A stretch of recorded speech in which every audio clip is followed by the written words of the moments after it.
Vamos a orar. Vamos a poner este tiempo en las manos del Señor una vez más. Y vamos a clamarle a Él. Vamos a pedirle que Él sea quien nos enseñe, que su Espíritu Santo sea quien nos impacte nuestra mente y nuestro corazón a través de la palabra del Señor. Y que sea el Espíritu Santo también que traiga convicción de pecado a nuestra vida. Si hay áreas en nuestra vida donde todavía tenemos que pedir perdón al Señor, pidamos perdón al Señor. Y antes de comenzar, vamos a orar y vamos a pedir perdón al Señor por nuestros pecados. Y vamos a presentarnos delante de Él y vamos a poner esta enseñanza en las manos de Él. Así que inclina tu rostro. Bendito Padre Santo que estás en el cielo. En esta hora, Señor, nos presentamos delante de ti. Una vez más, Señor, aquí reunidos en tu nombre. Te damos gracias, Señor, por tu gran amor y misericordia, Padre. Gracias, Señor. En estos tiempos estamos recordando ese sacrificio en la cruz del Calvario, Señor.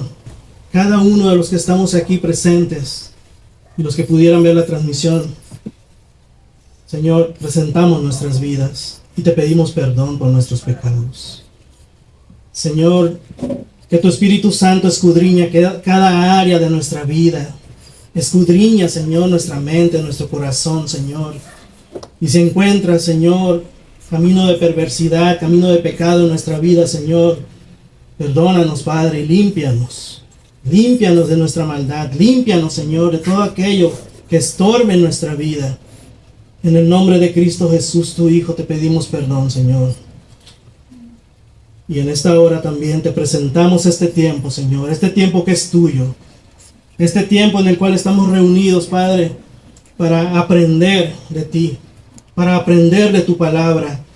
Te pido en el nombre de Jesús que con la ayuda de tu Espíritu Santo, Señor, nos guíes a toda verdad. Guíanos, Señor, de tal forma que impacte nuestra vida, que impacte nuestra mente, que impacte nuestro corazón, Señor. Este tiempo es tuyo, Padre. Te presentamos este tiempo, Señor. Todo obstáculo, toda distracción, Señor, sea quitada en el nombre de Jesús. Que podamos, Señor, poner atención a ti, a tu palabra, a lo que quieres hablar a nuestra vida. Toca, Señor, los corazones. Llama, Señor. Trae arrepentimiento a nuestros corazones. En el nombre de Jesús, que a través de tu palabra y esta enseñanza, Padre, que ponemos en tus manos el día de hoy, Señor, las vidas, Señor, sean transformadas, Padre. En el nombre de Cristo Jesús, el Rey de Gloria. Amén. Damos gracias al Señor, que estamos reunidos una vez más. Y pues, nuevamente iniciamos, ¿verdad? Estamos estudiando lo que es el Catecismo de Heidelberg. Espero que esté siendo de bendición para sus vidas estas enseñanzas. Así que estamos en la enseñanza 3. Y antes que nada, les hago una pregunta. ¿Qué entienden por miseria?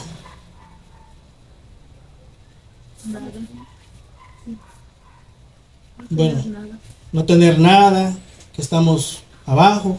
Bueno, normalmente se entiende por miseria allá afuera cuando se habla, por ejemplo, de pobreza económica, o cuando se habla de pobreza material, o pobreza intelectual, o pobreza física. Entonces eso es lo que entiende la gente normalmente por miseria. Muchos pueden pensar ese tipo de significado, pero aquí hoy vamos a hablar sobre la miseria. Hoy entramos en el Catecismo de Heidelberg, entramos en la parte de la miseria. Y pues cuando hablamos nosotros de miseria, nos estamos refiriendo a miseria espiritual. Esa miseria espiritual que todo ser humano tiene. Todos. A esa miseria espiritual estamos hablando. No estamos hablando de no tener algo económico, material, no. Estamos hablando de una miseria que todos los seres humanos tenemos. Y bien, ante este tipo de miseria espiritual, hay una moralidad que se vive en el mundo. Cada quien tiene una moral. Algunos ya ni la tienen hoy en día. Se ha perdido. Pero bien, ese tipo de pensamiento se llama relativismo moral. No sé si han escuchado hablar o en la escuela les enseñaron alguna vez lo que es el relativismo. Bueno, los seres humanos vivimos en un relativismo moral. ¿Qué significa? Bueno, significa que para unos lo que es bueno, para otros no lo es. Y viceversa. ¿Entiendes? Eso es un relativismo. Es una forma de pensar que se relaciona de acuerdo a lo que nos enseñaron nuestros padres, a lo que nos enseñaron desde pequeños, lo que nos dijeron que esto es bueno, esto es malo. Entonces todo eso se relaciona y es algo que tú aprendiste desde pequeños, de que nacemos te enseñan lo que es bueno y lo que es malo. Pero eso está ligado también a la cultura, a las creencias y a costumbres. Esta forma de pensar es una forma de pensar cambiante. ¿Por qué? Porque al pasar los años, al pasar el tiempo, esa manera de pensar puede cambiar de tal manera que según lo que el mundo establezca como norma.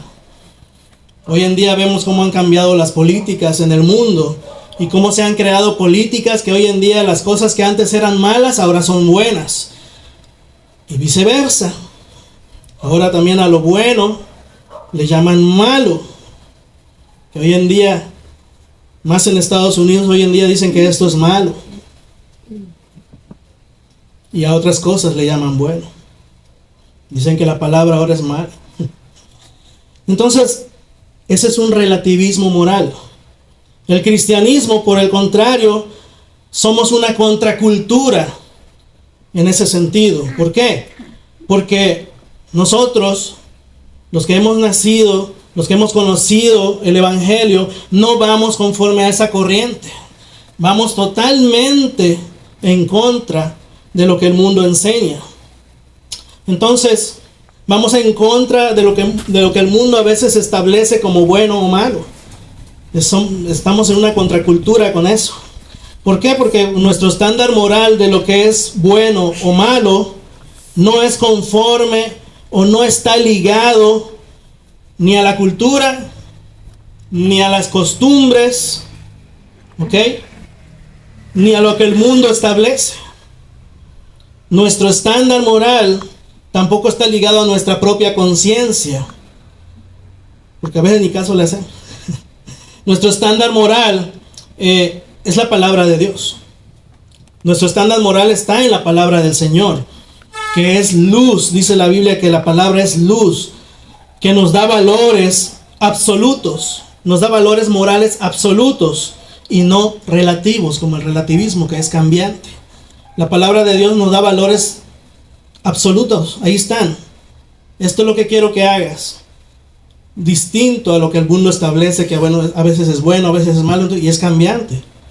Entonces la palabra de Dios, su ley moral, es pura y santa. ¿Ok? Pues bien, dice la palabra del Señor en el Salmo 119, 105, eso no está ahí en el catecismo, yo lo puse para enriquecer la enseñanza. El Salmo 119, 105 dice: lámpara es a mis pies tu palabra y lumbrera a mi camino. ¿Han escuchado eso antes? Y San Juan 1, del 9 al 10 dice que aquella luz verdadera que alumbra a todo hombre venía a este mundo. En el mundo estaba y el mundo por él fue hecho, pero el mundo no le conoció. Esa luz que es la palabra. Y San Juan 3:19 dice que la luz, que es la palabra, vino al mundo y los hombres amaron más las tinieblas que a la luz, porque sus obras eran malas. Los seres humanos no quisieron amar la luz, la palabra de Dios, e hicieron sus propias leyes conforme a sus conciencias y conforme a sus propias percepciones de lo que Dios dice que es bueno o malo. Ellos hicieron sus propias leyes. Bueno, yo voy a hacerlo de esta manera. Dios dice eso, pero yo lo hago de esta manera, de esta otra manera. Y entonces se hicieron sus propias leyes de lo que es bueno o malo. Pero ya tenemos la ley del Señor. Ya tenemos la ley del Señor aquí revelada en la palabra del Señor. El Señor ya reveló qué es lo que quiere que haga el ser humano. Pero el ser humano prefirió, como dice la palabra, las tinieblas que la luz. Y entonces de tal forma hicieron sus propias leyes. Y como podemos ver y como les mencioné hace un rato, vemos cómo los gobiernos le dan la espalda totalmente a Dios hoy en día. Y le dan la espalda a la palabra del Señor. Y hacen leyes que atentan contra la moral y la santidad de Dios. Y hoy en día se está viendo en todas partes. En todas partes. Así que tristemente este relativismo moral ha invadido la iglesia también. Ha invadido las iglesias cristianas.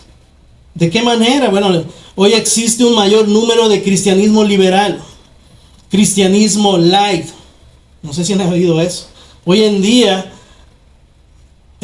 se predica de que lo que importa es que seas tu mejor yo. Lo que importa es ser la mejor persona que tú puedas ser.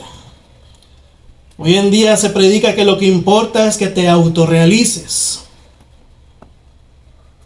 Se predica también que lo que importa es cómo tú te sientes. Lo importante es que tú te sientas bien con Dios y con lo que haces. Y eso es lo que ahora la mayoría de las iglesias definen como bueno y malo. De esa manera se predica bien la mayoría de las iglesias. No todas, pero lamentablemente en la mayoría. De la misma manera que el mundo. De esa misma manera las iglesias han eliminado la ley del Señor. Los 10 mandamientos. Ahora lo ven como las 10 sugerencias. Ya no son mandamientos. Son 10 sugerencias. Entonces, ¿qué pasa? Que ya no vamos a la ley del Señor cuando realmente la ley del Señor es la revelación del carácter de Dios. Hoy muchos creen que la ley no es buena, que los mandamientos fueron solo en el Antiguo Testamento y hoy lo que importa es solo la gracia. Las iglesias de hoy en día, no todas como les dije, pero la mayoría ignoran y no tienen conocimiento de quién es Dios, ni de su ley, ni de su santidad. Hoy en día ya no se predica. Esos temas muy pocas iglesias lo predican hoy en día. Hoy no escuchas iglesias que te estén hablando de la santidad de Dios, la justicia de Dios. Hoy en día no. Predican temas que la autoestima, que puede ser el mejor vencedor y cosas así. Pero hoy en día el concepto de pecado no se predica. No se predica en el cristianismo y se habla de imperfecciones, se habla de fallas, de obstáculos y todo se trata de un Dios de amor, un Dios de amor hacia nosotros, seres imperfectos y todo con una mezcla de humanismo. Es lo que se predica hoy en día y ignoran que realmente continúa vigente la ley de Dios. Lo que Cristo abolió en la cruz fue la ley ceremonial, pero su ley moral sigue vigente. Entonces muchos creen que, pues ya Cristo ya abolió también, porque hay una parte en la palabra del Señor que dice que fue abolida la ley. Pero ¿cuál ley?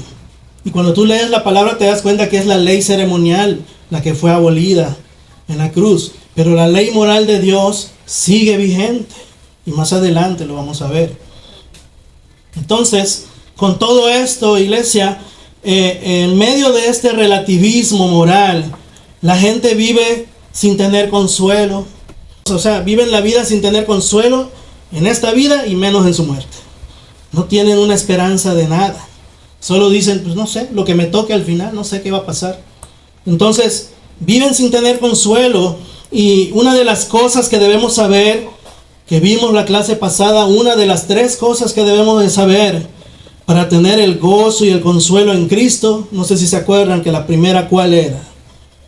¿Qué debíamos de saber? Una de las 3 cosas. Vimos, hay 3 cosas que debemos de saber para gozar de este consuelo en Cristo. Habían 3 cosas que nos decía ahí el catecismo. El primero es saber cuán grandes son mis pecados y mi miseria. Entonces, en el Catecismo de Heidelberg, el día de hoy, la pregunta 3 dice, el día de hoy entramos a esa pregunta que dice, ¿cómo llegas a conocer tu miseria? ¿Cómo llegas a conocer tu miseria? Pregunta el Catecismo. Y la respuesta que ahí viene es, la ley de Dios me la da a conocer. ¿Cómo llegas a conocer tu miseria? La ley de Dios me la da a conocer. Y nos da dos pasajes bíblicos, que es lo que vamos a ver. El primero está Romanos capítulo 3, verso 20. Abran sus Biblias. Dice el Catecismo que la ley es la que nos da a conocer nuestra miseria. Y Romanos 3:20 dice, ya que por las obras de la ley ningún ser humano será justificado delante de él, porque por medio de la ley es el conocimiento del pecado. ¿Cuál ley? Que acabo de mencionar hace un momento. ¿De cuál ley está hablando ahí? La ley moral. ¿Y cuál es esa ley moral? Los 10 mandamientos. Podríamos pensar, porque ahí está diciendo, bueno, si aquí dice que por medio de las obras de la ley ningún ser humano será justificado, o sea, nadie se va a salvar si tú practicas la ley.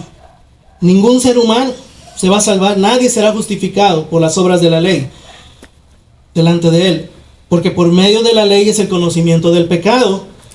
Si por medio de la ley es el conocimiento del pecado, entonces, ¿será que la ley es pecado?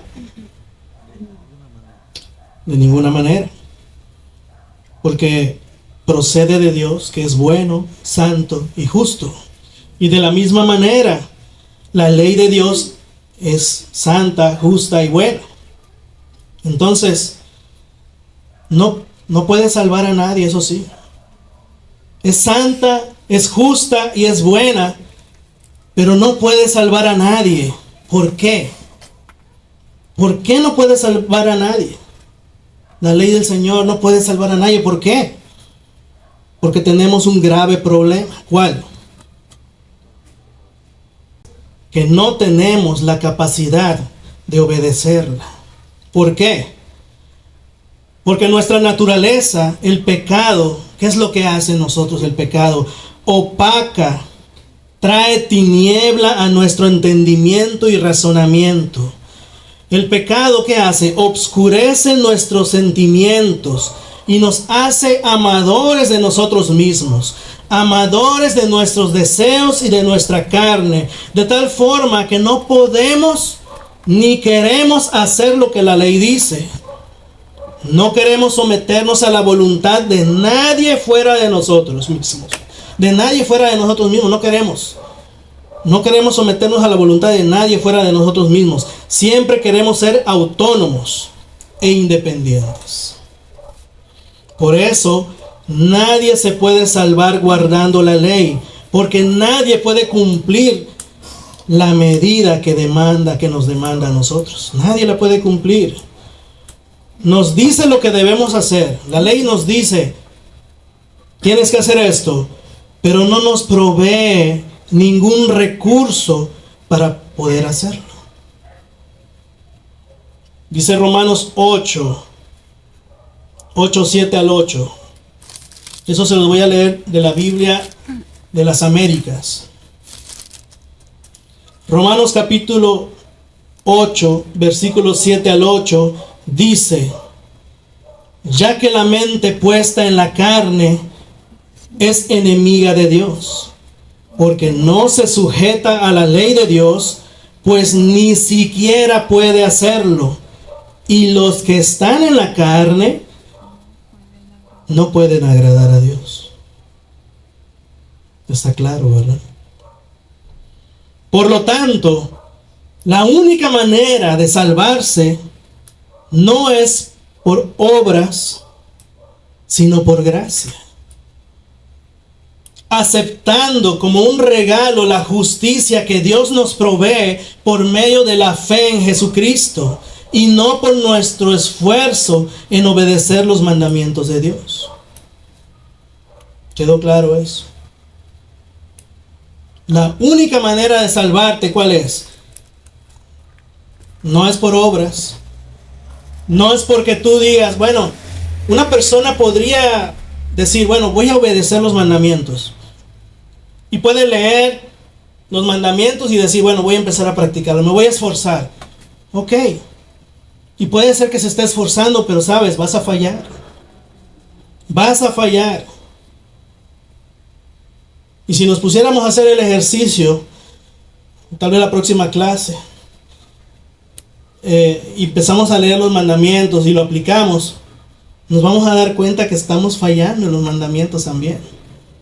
Ya lo vimos la clase anterior cuando preguntamos cuál es el más grande mandamiento y el segundo. El amarás a Dios por sobre todas las cosas. Y el segundo, amarás a tu prójimo como a ti mismo. Pero si nombramos los 10 mandamientos, bueno, vamos a ver, y empezamos a mencionarlo, vamos a fallar. Te digo, una persona puede esforzarse y decir, me voy a esforzar, voy a ser una mejor persona. Y empiezas a tratar de llevar los mandamientos, pero vas a fallar. Vas a fallar. ¿Por qué? Porque como acabamos de ver, el pecado que mora en nosotros opaca. Y aún nuestras buenas intenciones están embarradas de pecado. Aún. Entonces, solamente es por gracia la salvación. Solamente es por gracia aceptando como un regalo la justicia de Dios que nos provee por medio de la fe en Jesucristo y no por nuestro esfuerzo en obedecer los mandamientos. Amén. Amén. Así que, bendito sea el Señor. La presencia del Señor está en este lugar, ¿saben? Porque estamos predicando su palabra, estamos hablando su palabra y su Espíritu Santo es quien trae convicción de pecado. Su Espíritu Santo es quien nos dice que somos pecadores. Así que no es hasta que el Espíritu Santo nos muestra lo pecador y miserable que somos y entonces es que podemos reconocer y ver cuán gran Salvador quiere salvarte. Es por gracia. Es solamente por gracia. Ahora bien, los que son salvos por Cristo, los que ya son salvos por Cristo, son hechos nuevas criaturas. Reciben una nueva naturaleza. Y se nos provee de una nueva capacidad. Se nos provee de una nueva capacidad y motivación para obedecer a Dios a pesar de nuestra lucha que tenemos todavía por causa del pecado que habita en nosotros. Cuando ya naces de nuevo en Cristo, la Biblia dice, nueva criatura somos. Las cosas viejas pasaron y todas son hechas nuevas.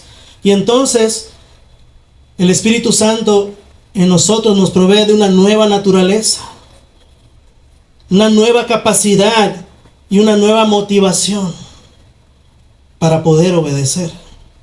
Y eso es lo que el apóstol Pablo comienza a explicar y lo vemos en el siguiente pasaje bíblico que nos da el catecismo.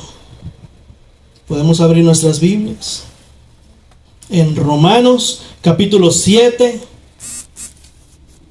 del 7 al 25. Romanos capítulo 7 del 7 al 25. Pablo, sabiendo cómo llegamos a pensar de la ley, porque como les pregunté hace un rato, ¿será que la ley es pecado? Porque si la ley nos muestra entonces nuestro pecado, la gente puede llegar a pensar que la ley es pecado. Entonces, sabiendo Pablo cómo iban a pensar también las personas a las que les habló en aquel tiempo, de la misma manera dice aquí la palabra del Señor en Romanos 7, del 7 al 25, dice, ¿qué diremos pues? ¿La ley es pecado? En ninguna manera. Pero yo no conocí el pecado sino por la ley. Porque tampoco conociera la codicia si la ley no dijera no codiciarás. Mas el pecado, tomando ocasión por el mandamiento, produjo en mí toda codicia, porque sin la ley el pecado está muerto. Y yo, sin la ley, vivía en un tiempo, pero venido el mandamiento, el pecado revivió y yo morí. Y hallé que el mismo mandamiento que era para vida, a mí me resultó para muerte. Porque el pecado, tomando ocasión por el mandamiento, me engañó y por él me mató. De manera que la ley a la verdad es santa y el mandamiento santo, justo y bueno. Luego, lo que es bueno vino a ser muerte para mí. En ninguna manera. Le hace esa pregunta. ¿Lo que es bueno vino a ser muerte para mí? En ninguna manera. Sino que el pecado, para mostrarse pecado, produjo en mí la muerte por medio de lo que es bueno, a fin de que por el mandamiento el pecado llegase a ser sobremanera pecaminoso. Porque sabemos que la ley es espiritual, mas yo soy carnal, vendido al pecado. Porque lo que hago no lo entiendo, pues no hago lo que quiero, sino lo que aborrezco, eso hago. Y si lo que no quiero, esto hago, apruebo que la ley es buena. De manera que ya no soy yo quien hace aquello, sino el pecado que mora en mí.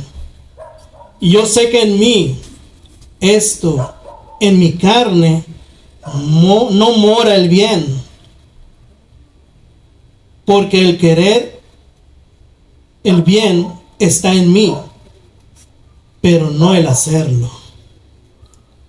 Porque no hago el bien que quiero, sino el mal que no quiero, esto hago. Y si hago lo que no quiero, ya no lo hago yo, sino el pecado que mora en mí. Así que queriendo yo hacer el bien, hallo esta ley, que el mal está en mí. Porque según el hombre interior, me deleito en la ley de Dios, pero veo otra ley en mis miembros, que se rebela contra la ley de mi mente, y que me lleva cautivo a la ley del pecado, que está en mis miembros. Miserable de mí, ¿quién me librará de este cuerpo de muerte?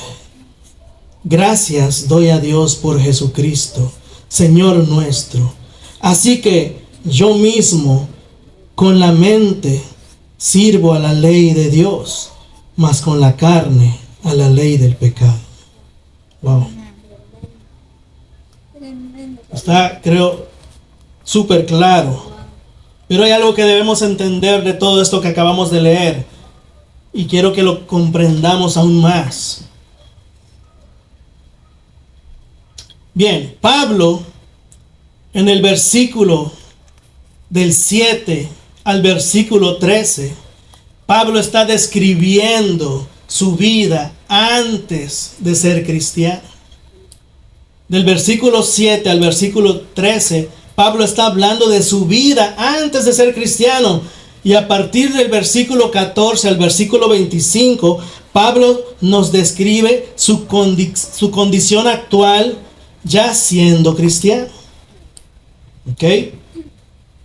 Entonces, en los versículos 7 al 13, vemos el cuadro de todo ser humano incrédulo con su relativismo moral, que de ninguna manera puede obedecer la ley de Dios porque es un esclavo del pecado. Es lo que está hablando Pablo ahí. ¿Ok? Del versículo 7 al 13. Y en los versículos 14 al 25 vemos el cuadro de un cristiano que sigue luchando contra el pecado, que mora en él, pero habiendo sido librado de la esclavitud del pecado. ¿Okay? Entonces, las personas no creyentes y las religiosas que creen que las buenas obras lo van a salvar, a pesar de su relativismo moral, están en una guerra que de ninguna manera podrán ganar. Vive sin Cristo, vive sin ley. Viven luchando, tratando de ganarse el cielo, tratando de hacer buenas obras, tratando de hacer algo para alcanzar la salvación, porque así lo creen o así se los enseñaron. Y creen entonces que haciendo buenas obras, creen que practicando ciertas cosas, siendo más moralistas, tratando de cumplir la ley de Dios, creen que de esa manera entonces se van a ganar el cielo, pero están en una guerra, en la cual una guerra que nunca podrán ganar. Pero vemos al cristiano en el versículo 14 al 25 que también está en otra guerra, luchando por cumplir y obedecer valores que son santos, justos, buenos y espirituales. Pero la diferencia, ¿cuál es? Hace un ratito mencioné que ya cuando nacemos de nuevo, se nos ha proveído de una nueva naturaleza y también de armas espirituales. ¿Okay? Pablo nos muestra que durante la batalla en guerra seremos heridos. Habrán batallas que vamos a perder. Y al final Pablo se da cuenta de que sigue siendo incompetente. ¿Se dan cuenta de eso? Pablo describe su condición antes siendo pecador. Después describe cuál es su condición actual siendo cristiano. Y al final se da cuenta que hay algo en su carne que le hace hacer lo contrario a lo bueno que él quiere hacer. Y entonces se da cuenta de que es incompetente. Se da cuenta de que es incompetente por causa del pecado que aún mora en él y mora en nosotros. Y por eso Pablo y todo creyente que el Espíritu Santo le muestra su pecado puede expresar de sí mismo como Pablo lo hace ahí: miserable de mí, ¿quién me librará de este cuerpo de muerte?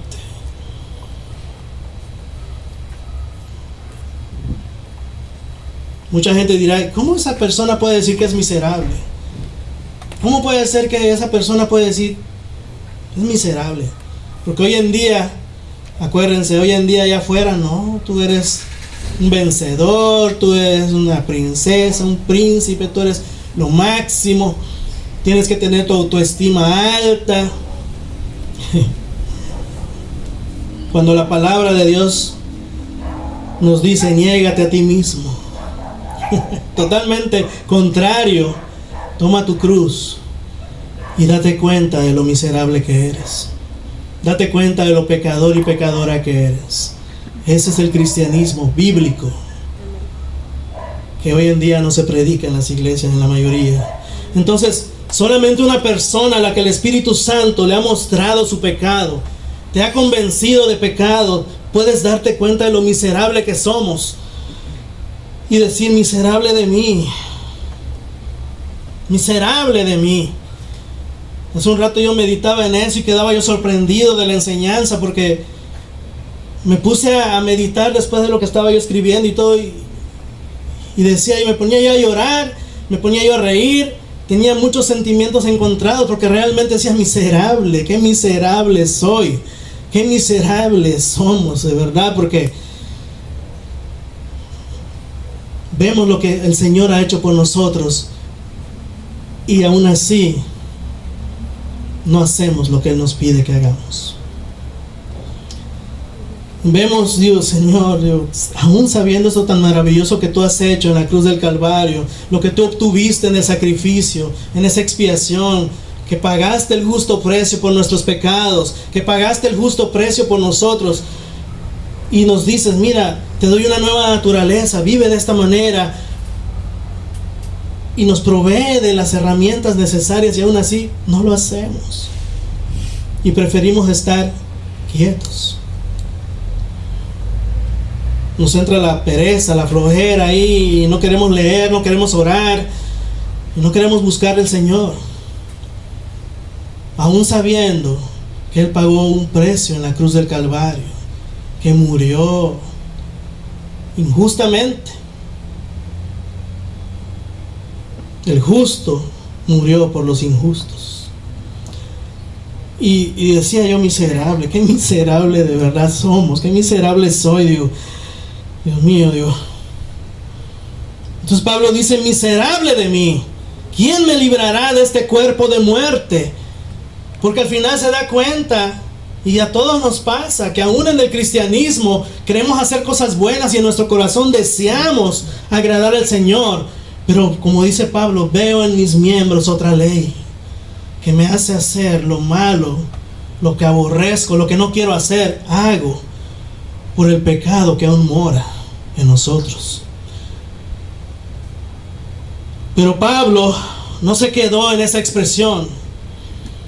Pablo no se quedó ahí diciendo, miserable de mí, ¿quién me librará de este cuerpo de muerte? Pablo no se quedó en esa expresión solamente. Porque si Pablo se hubiese quedado en esa expresión, mis hermanos y hermanas, y gente que pueda estar viendo la transmisión o el video, si Pablo se hubiese quedado ahí, no tuviésemos realmente ninguna esperanza. Si Pablo se hubiese quedado ahí y decir, no, al final sigo siendo pecador y hasta ahí, no hay más que hacer, no tuviésemos ningún consuelo ni esperanza, porque seguiríamos siendo carnales, esclavos del pecado, igual que los demás. Miserable de mí nos hace ver que seguimos siendo pecadores miserables, pero eso, hermano y hermana, nos hace voltear hacia la cruz y ver al gran Salvador Jesucristo y decir como Pablo, gracias a Dios por Jesucristo. Doy gracias doy a Dios por Jesucristo, Señor nuestro, aleluya.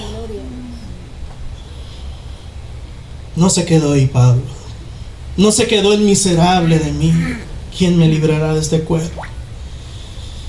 De verdad, gracias a Dios por Jesucristo, Señor nuestro, que aunque hayan batallas que vamos a perder, hermano y hermana, aunque hayan batallas que vamos a perder, estamos en una guerra que de ninguna manera perderemos.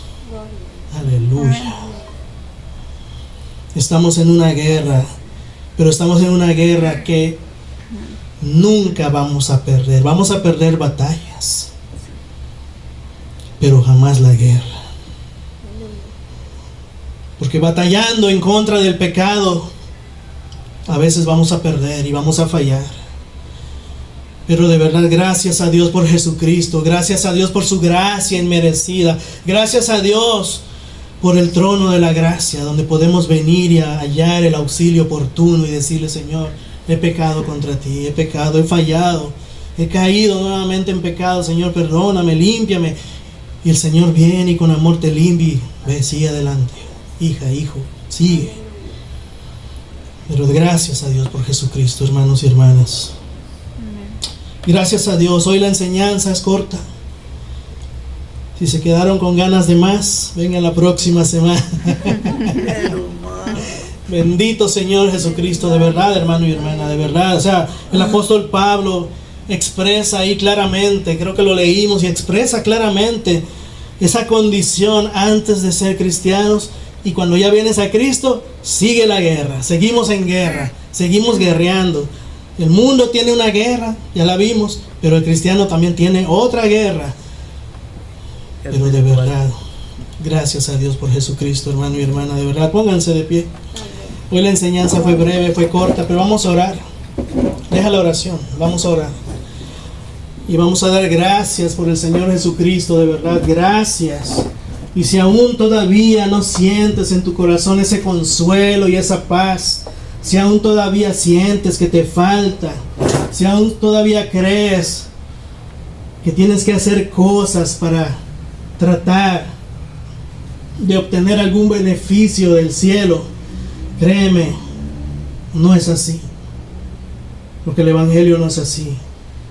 No hay nada que tú y yo podamos hacer para ganar el favor de Dios. Recuerda lo que vimos en la primera clase. Cristo ya hizo todo por ti y por mí. La obra de Cristo en la cruz, que ayer fue Viernes Santo, esa obra perfecta, estamos recordando la muerte de Cristo. Esa obra perfecta que Él hizo en la cruz fue perfecta, valga la redundancia, fue perfecta y fue completa. Y solamente Él vivió la vida perfecta, nuevamente, la vida perfecta que tú y yo no podemos vivir. Él la vivió, Él cumplió los mandamientos de principio a final. Él cumplió la ley. Él dijo, yo no vine a abolir la ley, vine a cumplirla. Y la cumplió, vivió la vida perfecta, sin pecado y sin mancha. Y esa vida perfecta, ya les dije, nos fue imputada a nosotros cuando creíste en fe. Tú dices, no, pues yo no puedo cumplir, yo no puedo vivir esa vida perfecta, Señor, pero Cristo ya la vivió. Entonces, Señor, yo confío en que tú ya la viviste por mí, y tú pones tu confianza en Él, de tal manera que esa justicia que Cristo ganó es puesta a tu cuenta, y tus pecados son puestos a la cuenta de Él. Eso fue lo que ocurrió en el sacrificio de Cristo. Por eso se oscureció todo, por el pecado del mundo, por el pecado. Acuérdense. Y hoy estamos recordando la muerte de Cristo, pero estamos viendo también la victoria que tenemos en Él, que solamente en Cristo somos más que vencedores. Aleluya. Aleluya. Señor, te damos gracias en esta hora, Padre. Gracias te damos por tu palabra. Gracias te damos, Señor, porque tu palabra es clara al decirnos, Señor, que los que hemos nacido de nuevo tenemos una nueva naturaleza. Y es una naturaleza real. Cuando antes no podíamos obedecer, cuando antes no queríamos obedecer, hoy nos das una nueva naturaleza, una nueva motivación para poder obedecerte, para poder buscarte. Pero también nos muestra, Señor, que solamente dependemos del sacrificio de Cristo en la cruz, que solamente dependemos de tu obra perfecta, que aunque nosotros queremos obedecerte y agradarte, Señor, el pecado que mora en nosotros no nos permite hacerlo a la perfección, Señor. Pero confiamos en tu obra perfecta, Señor. Y por eso, por agradecimiento a que nos has perdonado nuestros pecados, nuestras culpas, nuestras transgresiones, Señor, y darnos una nueva vida en ti, es que por ese agradecimiento, Señor, queremos buscarte, queremos agradarte, queremos obedecer cada vez más y apartarnos del pecado, Señor. Ayuda a cada uno de mis hermanos y hermanas, ayúdanos. Ayúdanos a apartarnos de lo malo, Señor. Ayúdanos a obedecerte cada vez más. Que tu Espíritu Santo traiga esa convicción a nuestra mente y nuestro corazón. Que tu Espíritu Santo nos siga escudriñando y que podamos vivir esa vida que te agrada a ti, Señor. Esa vida teniendo paz, gozo y consuelo en nuestro corazón, sabiendo, Señor, que en ti somos más que vencedores. Que solamente en ti somos más que vencedores. Aleluya. Gloria al Señor. Amén.